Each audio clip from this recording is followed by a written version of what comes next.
Share the screen.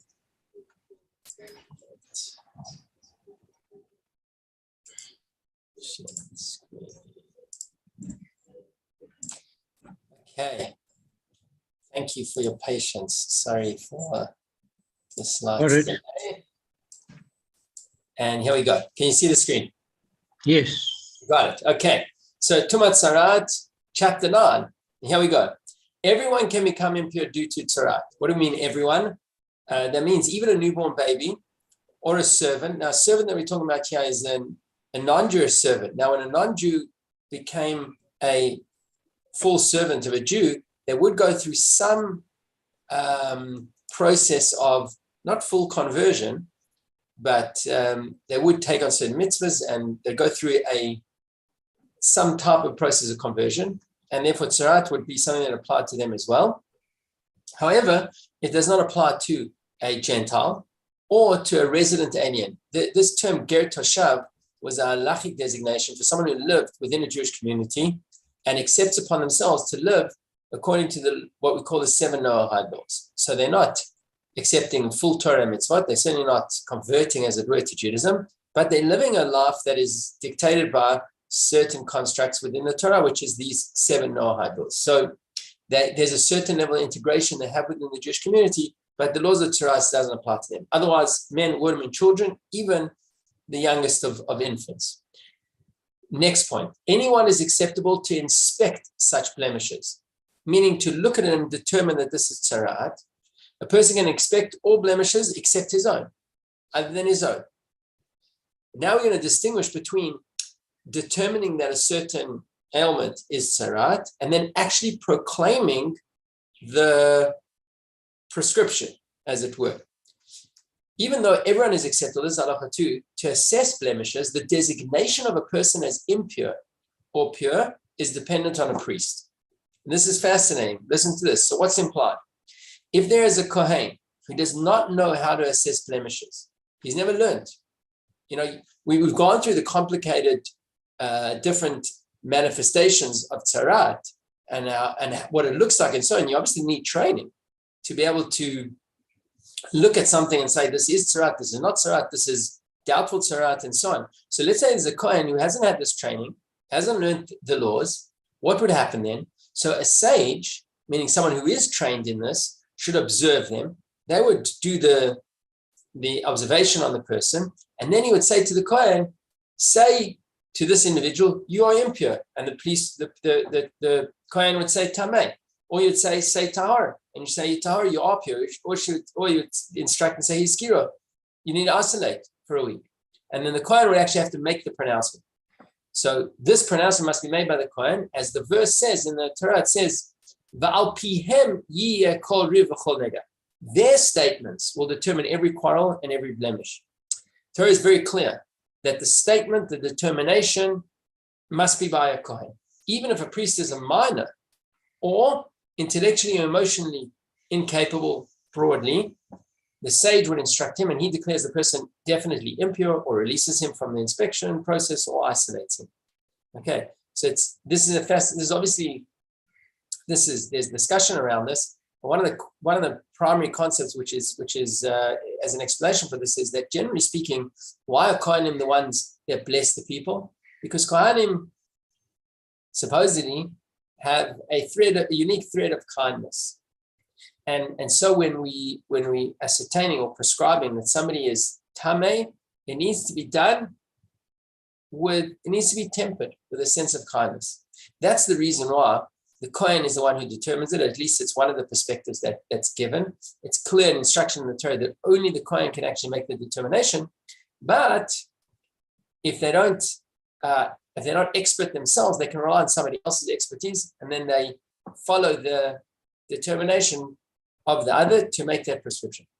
Now, and the Rambam clarifies, when does this apply? When the priest relies on the word of the sage. Meaning, if we're talking about a priest, a kohen, who's unschooled in determining what is Tzara'as or not, then he can make the proclamation based on an expert's advice. If the priest assesses the blemish and relies on his own understanding, and he's untrained, it's forbidden for him to assess any blemish unless he is instructed by a master and is thoroughly versed in all the blemishes and their names, including the blemishes that affect a person and those that affect clothes, which we'll learn about, and houses. Okay. In other words, so in order for him to make any determination, even on a person, he has to be well versed in all the manifestations of Tzara'as, which could also be on clothes and on buildings. Halacha 3. A priest who declared a person who is pure as impure, or a person who is impure as pure, does not affect his status at all. In other words, if it's obvious that the person is not pure, and he says he's pure, or vice versa, even though we're saying that it's by the proclamation of the Kohen that determines purity and impurity, it can't just be a random statement where there's obviously one way. It's obvious that it's opposite to what the Kohen is saying, right? And this can be inferred again from the verse. The verse says, Tamehu, he is impure, and then it continues and says, V'timo HaKohen, and the Kohen will proclaim him impure. And similarly, it says, Tahor, who the person is pure, V'tiharu HaKohen, and the Kohen will declare him pure. So you can't, the declaration only works if the ailment is actually manifest and that it has been expertly determined to in fact be tzara'at. When a person who has contracted tzara'at is healed, either after isolation or after having been definitely impure, he remains impure even for several years until the priest tells him you are pure. And as there always has to be a follow-up visit to the Kohen, where the Kohen will say, you are now pure. Until that happens, even if he's healed, he's not actually pure. And obviously he has to go through the processes of the korban and shaving and so on, and the other things that he has to do, which we learn about.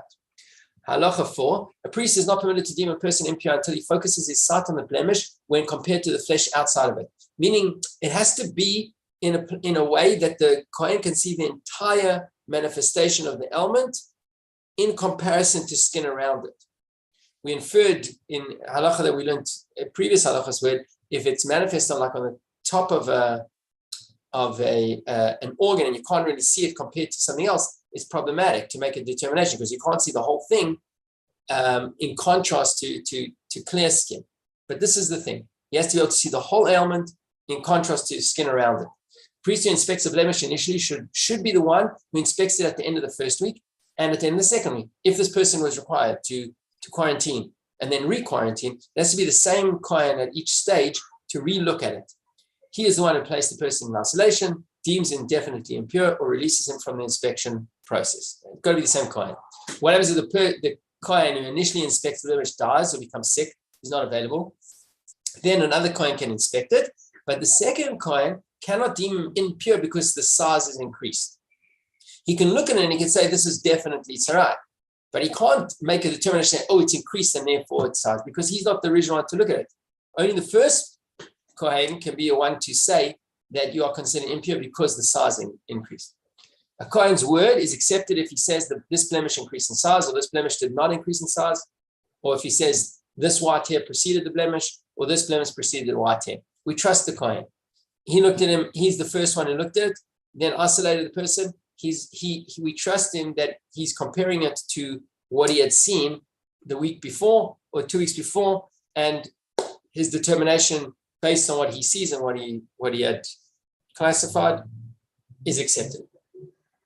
Halacha 5, a halal is not acceptable to inspect blemishes. Who is a halal? A halal is the child of a Kohen who is married to a woman that he was forbidden to marry according to Torah law. So a Kohen, for example, is not allowed to marry a convert. She's fully Jewish, he's fully Jewish, he's a Kohen, then they're not allowed to marry. Kohen is restricted from marrying a convert. Let's say they live together, they marry, and they have a child. That child is called a halal. The child of Kohen but don't have Kohen status, that halal cannot inspect blemishes. As the verse says, one of the descendants of Aharon, the priests. It's got to be a descendant of Aaron, the priest. Why does the verse emphasize a descendant of Aaron, the priests? The implication is that there are certain descendants of Aaron who lose their priestly status, and that would be a halal, and therefore they are excluded from determining the tzara'at. One who is disqualified for serving in the temple because of physical blemishes is fit to inspect blemishes. We know that amongst the Kohanim, they had to be perfectly fit physically. And if they had certain blemishes, they would be disqualified from working in the temple.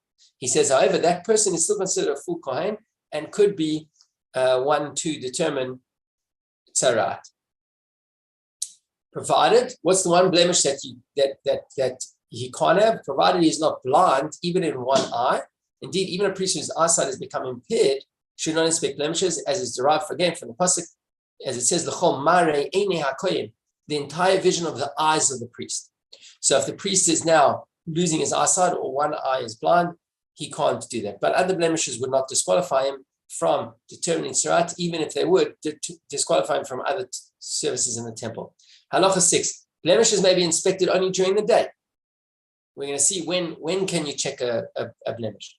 Whether to isolate a person or to deem him definitely impure or to release him from the inspection process as pure. For all of these things, throughout the passage of the term, it says on the day is used. It says b'yom ta'ara, b'yom ta'ara, on the day. And the emphasis, the halacha understands, mean that it must be done during daytime hours. Furthermore, blemish should not be inspected in the early morning, nor towards evening, nor inside a building, nor on a cloudy day, because then a darker hue of white will look brighter. Nor should it be inspected at noon, because then there's a bright hue of white. Because then a bright hue of white will look darker because of the intensity of the light of midday. When then should it be inspected? So he says in the 4th hour after sunrise, and in the 5th hour, and then again in the 8th hour and in the 9th hour, which is basically between 9 and 11 in the morning, and then 3 and 6 in the afternoon, 3 and 5 in the afternoon. Those are the times when you have a perfect day of 12 hours, basically. This applies to blemishes on a person's body, those on garments, and those on buildings. All of them must be done in sunlight at those particular hours of the day. Halacha 7. Blemishes can be inspected on any day of the week except Shabbat and a Chag. What happens if the 7th day of a person's isolation falls on a Shabbos or a holiday? So he initially goes to the Kohen on Sunday, and he was told to isolate. Now it's Shabbos. Kohen's not looking at it again in Shabbos. He's due for a second inspection. Or it was a Tuesday, and next Tuesday is Yom Tov, or next Monday is Yom Tov, whatever it is, right? So he says, then what happens is you postpone it to the next day on a Sunday, or the day after Yom Tov. And he says, and what emerges is unique possibilities. This leads to both leniencies and stringencies.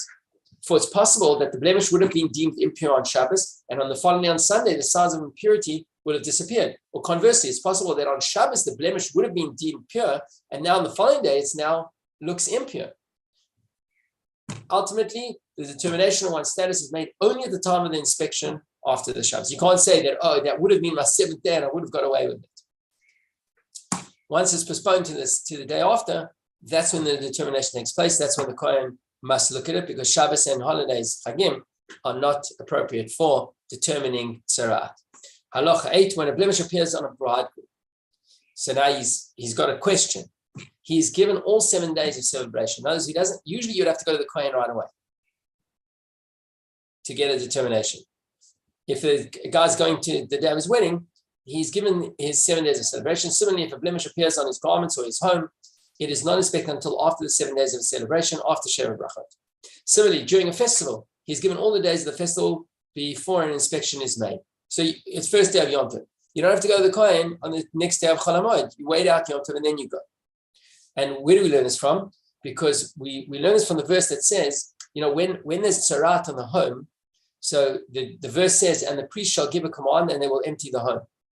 You need to, the priest will say, I want you to take everything out of this house.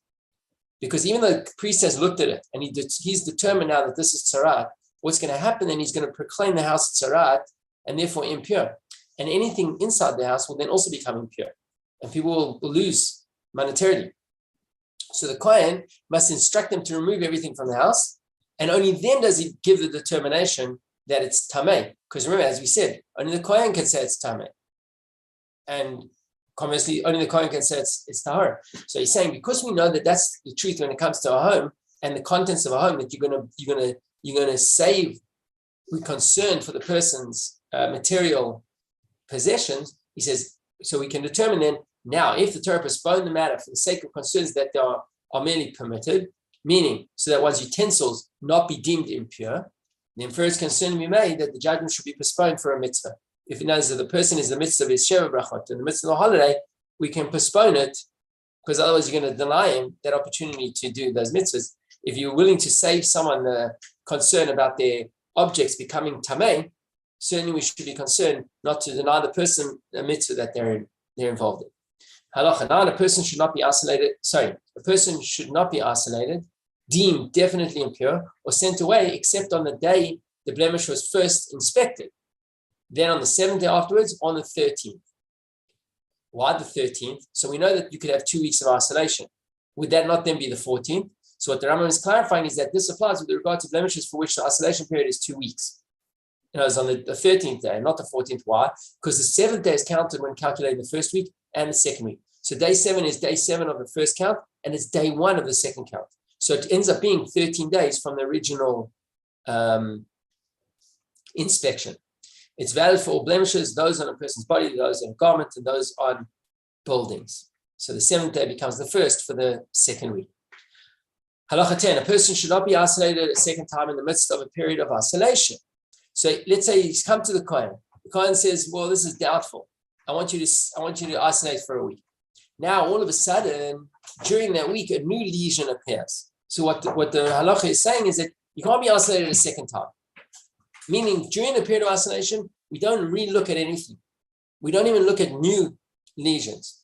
Similarly, one is not deemed definitely impure if a sign of impurity appears during the days of isolation, nor is one who has been deemed definitely impure for another blemish that appeared, nor is he sent into isolation for a blemish that is fit to require isolation that appears in a time he is definitely impure. Okay? If, however, so this is if you made one determination and now there's a new lesion, you don't look at it, which would require a different determination. Okay? If I have a person has 2 blemishes, he's got one blemish here, and the priest sees one, then the other. So he looks at the one, he looks at the second one, he's permitted to say, you are isolated because of this one and deemed definitely impure because of the other one. Or you are deemed definitely impure because of this one and isolated because of the other one. This applies whether at the time of the initial examination, at the conclusion of the first week, or at the conclusion of the second week. So once there's a determination, you can't look at another blemish and look for another determination. But if he's looking at 2 at once or one at a time, but both of them he's making the determination now, he can make separate determinations for each. Okay? 2 blemishes should not be seen at the same time, whether on one person or on 2 people, as implied by the priest shall see the blemish. Notice if the guy has 2 blemishes on his arm, he shouldn't just look at it together and give one determination. Each one should be looked at separately. Similarly, if 2 people come, they shouldn't both put their hands there at the same time. And the Kohen will say, okay, he's going to look at each one individually, make a determination on each one.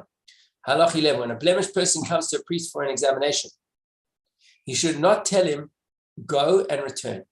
In other words, if a person's coming, he's got to be dealt with right away. Instead, he should attend to it immediately. If 2 people come before him, he should examine the first and then isolate him, release him from the inspection process, or deem him definitely impure, and then examine the second person. In other words, if he sees there's a line building up, you deal with the first come, first served basis, but you got to deal with it. You don't send anybody away. And the final halacha for today, I think, is the final halacha. Yes, halacha 12. It's not necessary for a priest to look carefully at the blemished person's underarms, between his testicles, or in the creases of his flesh, lest there be a blemish there, as implied by the first, the entire vision of the eyes of the priest. Remember, we said he has to be able to see the entire legion. So he's saying you don't have to go look in the bodily crevices to see if there's more to be seen. Now, how would the Kohen observe the individual? So he says the person with the blemish should stand before the priest to inspect it. If it's a male, he's inspected, so he should be unclothed and standing, and in a position like one who is hoeing or harvesting olives. I'm not sure exactly what that position is, but it's basically there's a certain level of exposure he's allowing, but also certain parts that are going to naturally be hidden from view. And what we're saying is the Kohen doesn't then have to go and look more closely at those parts of the body that would otherwise be covered in that position. For a woman is also inspected while unclothed, but sitting on the ground. I don't know, again, it says like while kneading dough and like while nursing her child. In other words, she doesn't have to lift parts of her body that to be looked at more closely.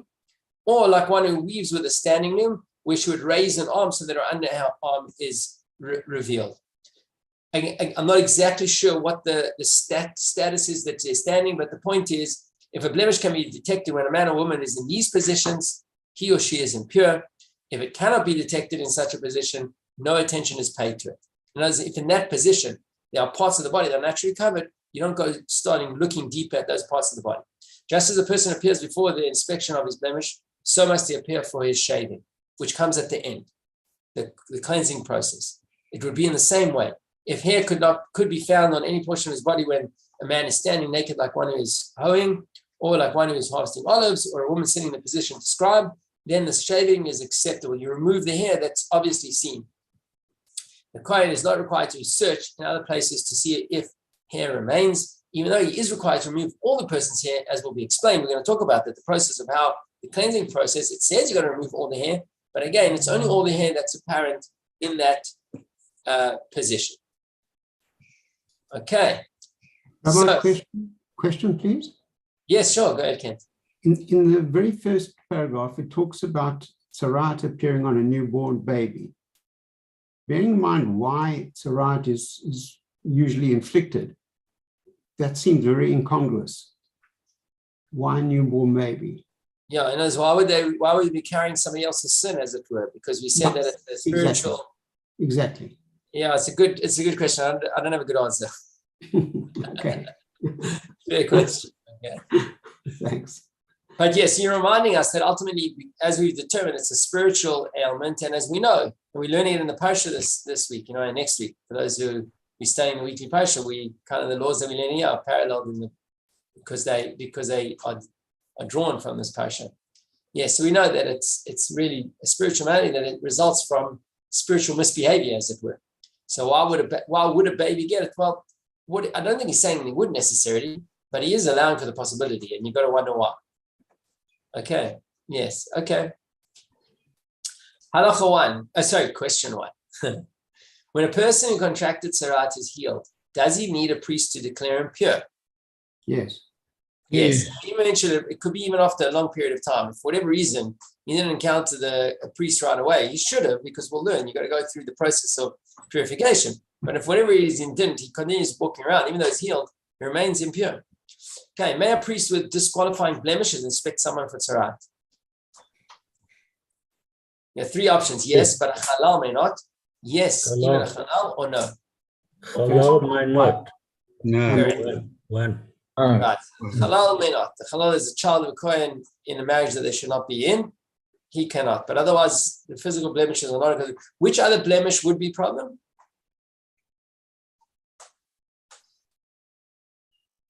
And that's what ailment that a Kohen has? Blind. Correct. Either blind or blind in one eye or hard of sight. Okay. What should be done if the 7th day of one's isolation falls on Shabbat? He should be inspected even then. The inspection is posted to Sunday. The inspection is done on Friday. Number 2. Number two. To Sunday, and we said even if the determination would be different from that day, that's the one that counts. And finally, listen carefully to this one. Who should inspect Tzara'at and declare someone to be impure or pure? All things involving Tzara'at must be done by a priest. Anyone can inspect Tzara'at, but only a great sage or a priest can declare someone to be pure or impure. Anyone can inspect Tzara'at, but only a priest can declare someone to be pure or impure. Number 3. 3. Excellent. There we go. 4 for 4. Yeah. Well done. Thank you. Rabbi, Yes. could you give me again a short definition of a halal? I just want to make a note. Yes, the halal is a child of a Kohen who's married to someone who is forbidden for him to be married to. I gave the example of a Kohen who marries a convert. So a child of a Kohen who marries. Kohanim have restrictions on who they're allowed to marry. If they went ahead and married someone who was forbidden to them, the children of that union are halal. Yeah, I see. Yeah, thank you. Thanks, Rabbi. Cheers, everyone. Thank you. Thank you, Thanks, Rabbi. Pastor. Bye-bye. Everyone. Cheers. Thanks, Everyone. Rabbi. Have a good Thanks day. a lot. Take Bye-bye. care. All the Thanks, best.